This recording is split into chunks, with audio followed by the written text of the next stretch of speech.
আসসালামু আলাইকুম। ওয়েলকাম জানাচ্ছি আমার চ্যানেল রুমিস ফ্যাশনেবল হাউসে সবাইকে।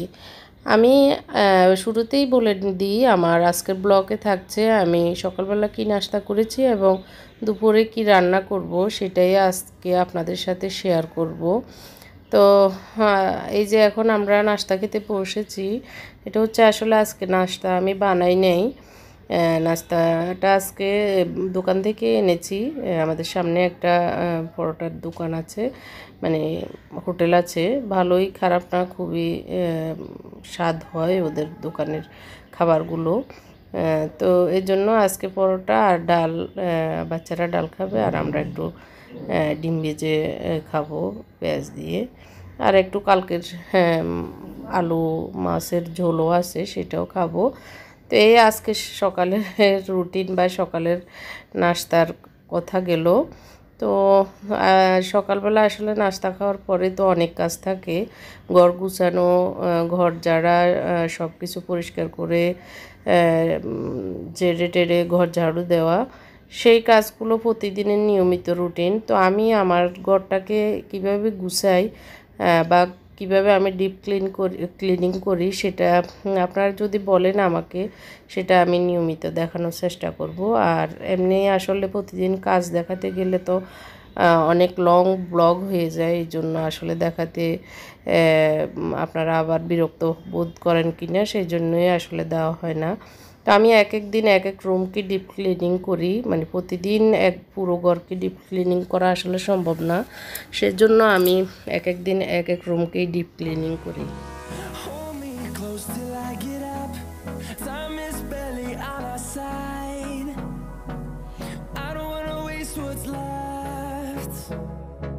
The storms we chase are leading us, and love is all we'll ever trust.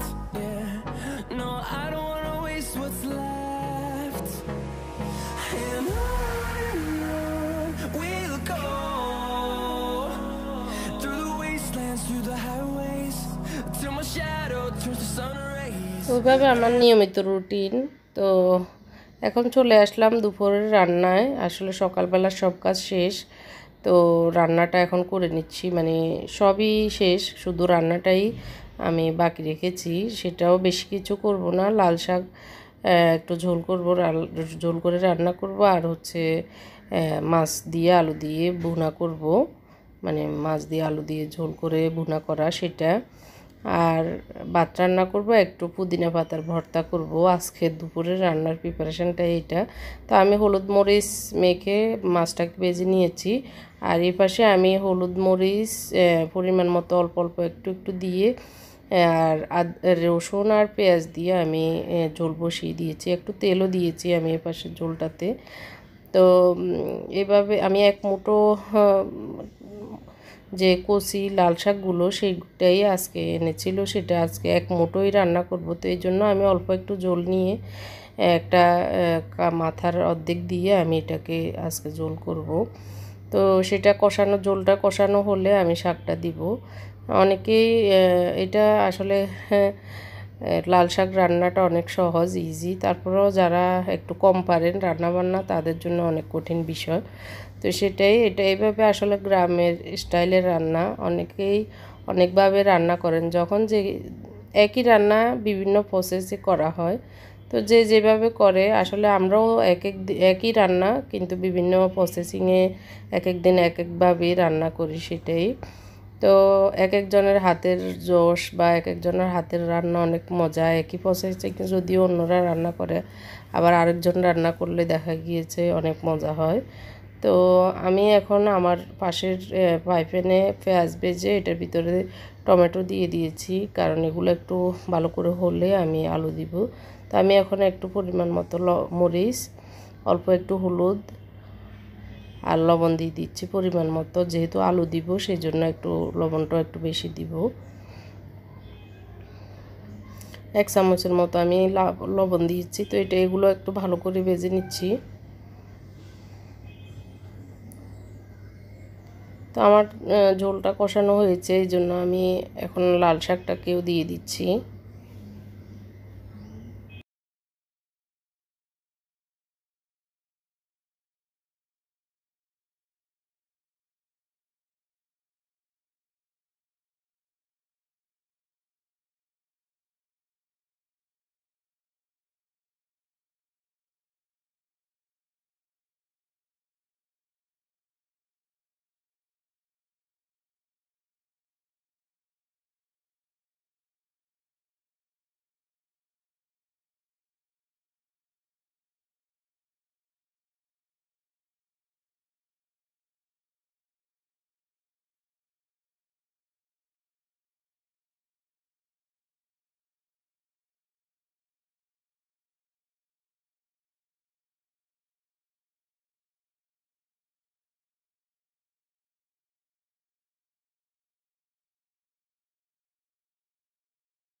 এখন আমি এটাকে নামিয়ে বাগার দিয়ে দিব।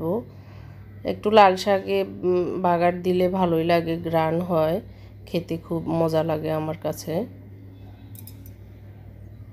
তো আমি মাছটাকে যে পাতিলে উঠিয়ে রেখেছি সেটাতেই আমি আলু আর টমেটো পেঁয়াজ সহ যেগুলো কষিয়ে রেখেছিলাম মশলাগুলো সেগুলো দিয়ে এখন পানি দিয়ে এগুলোকে কষাতে দিয়ে দিব। এই 5-6 মিনিটে কিন্তু হয়ে যাবে। আমার আলুটা ভালো করে আমি ভেজে নিয়েছি, যে তেলে আমি মাছ ভেজেছি সেই তেলে আমি ভালো করে ভেজে এগুলোকে দিয়ে দিয়েছি। কারণ তেলটা আমি এমনভাবে দিয়েছি মাছ ভাজার পর যেটুকু থাকবে সেটা দিয়ে আমি আবার দু পেঁয়াজটা করতে পারবো। এই যে আমার ভাতটা হয়ে এসছে, আমি এখন নেড়ে চেড়ে এগুলোকে নামিয়ে নেব।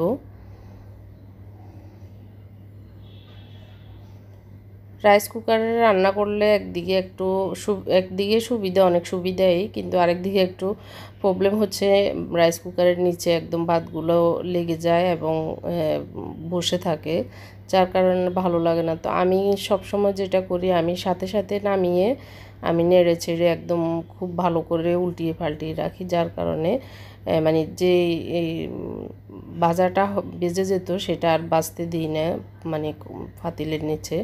তো যার কারণে ওই অসুবিধাটা থেকে রক্ষা পেতে পারি, এরকম আর কি।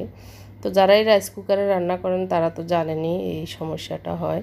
তো আমার সবগুলো হয়ে গিয়েছে, আলুটা আর একটু কষানো হবে, আমি ডিমি আছে বসিয়ে রেখেছি। তো এই দিক দিয়ে আমি একটু পুদিনা পাতার ভর্তা করব, তো সেটা করে নিচ্ছি। কাঁচামরিচগুলোতে ঝাল কম, এই জন্য আমি একটু বেশি দিয়েছি, মানে মরিচের উপর নির্ভর করবে ঝালটা। আর পেঁয়াজ কুচে নিয়েছি আমি বাটিতে, যদিও দেখা যাচ্ছে না। আর পুদিনা পাতাগুলো অনেক ভালো, একদম বড় বড় পাতা, আসলে দেখে খুবই লোভ লেগেছিল আর খুবই দেখতেও মানে ভালো লেগেছে, এত সুন্দর পাতা। অনেক সময় দেখা যায় যে পুদিনা পাতাগুলো অনেক ছোটো ছোটো একদম বাজে, এই পাতাগুলো অনেক তাজা এবং খুব বড় বড়, খুব ভালো লেগেছে আমার। তো আমি পেঁয়াজটাতে একটু আমার যে মাছ দু পেঁয়াজ করছি সেখান থেকে একটা মাছের অর্ধেক নিয়ে পেঁয়াজ, তারপর কাঁচামরিচ আর লবণ দিয়ে এগুলো একসাথে সরিষার তেল সহ মেখে নিয়ে তারপর আমি পুদিনা পাতাটা ঢেলে এগুলোকে মেখে নিচ্ছি। আমি একটু এইসব আদামনি পুদিনা পাতা বা যে কোনো ইয়েতে মানে সরিষা পাতা এগুলোতে একটু মাছ দেওয়ার চেষ্টা করি, ভাজা মাছ।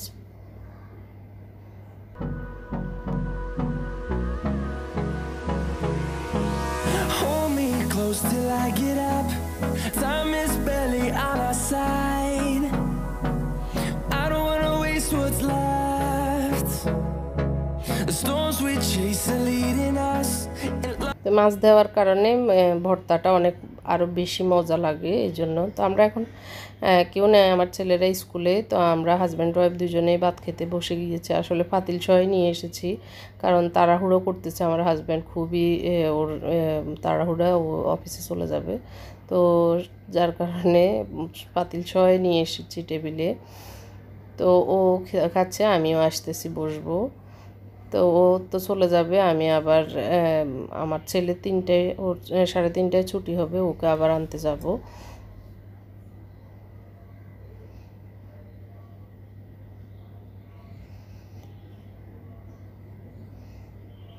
অনেক সময় দেখা যায় অনেক কম আইটেম হলেও এই যে ভর্তা বা শাক করলে খুবই মজা লাগে, তখন আর মাছ মাংস অন্য কিছু আর খেতেও ইচ্ছে করে না।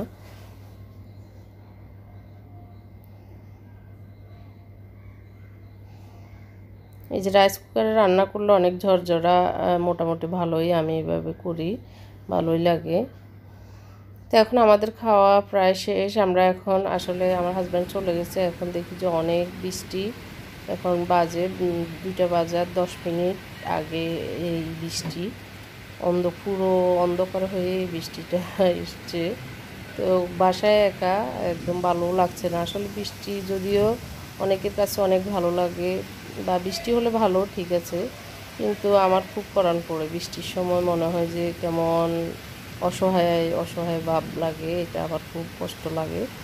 তো যুগ যুগ যুগ যুগ বৃষ্টি পড়তেছে, বাইরে মানুষ যাচ্ছে রাস্তায় দেখছি।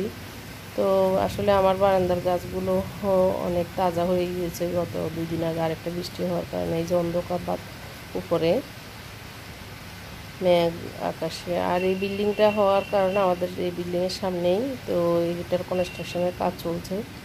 এটা হলো আমার সামনের বারান্দাটা, আরেকটা বারান্দা। তো যার কারণে অনেক ধুলাবালি, অনেক আওয়াজ আসে, খুব বিরক্তিকর।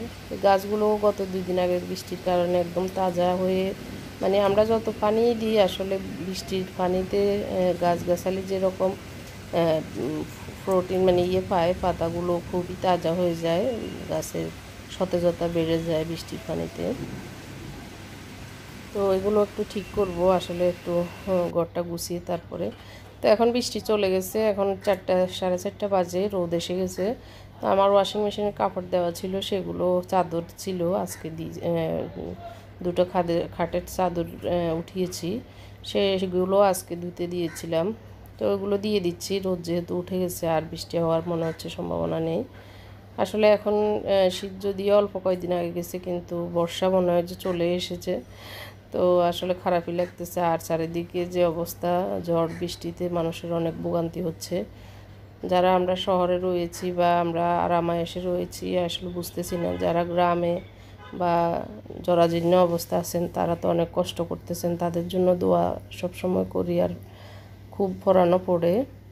তো আই হোপ আপনাদের আজকের ব্লগটি ভালো লেগেছে। ভালো লাগলে আমাকে কমেন্ট করে জানাবেন, লাইক দিতে ভুলবেন না। আল্লাহ হাফেজ, আসসালামু আলাইকুম।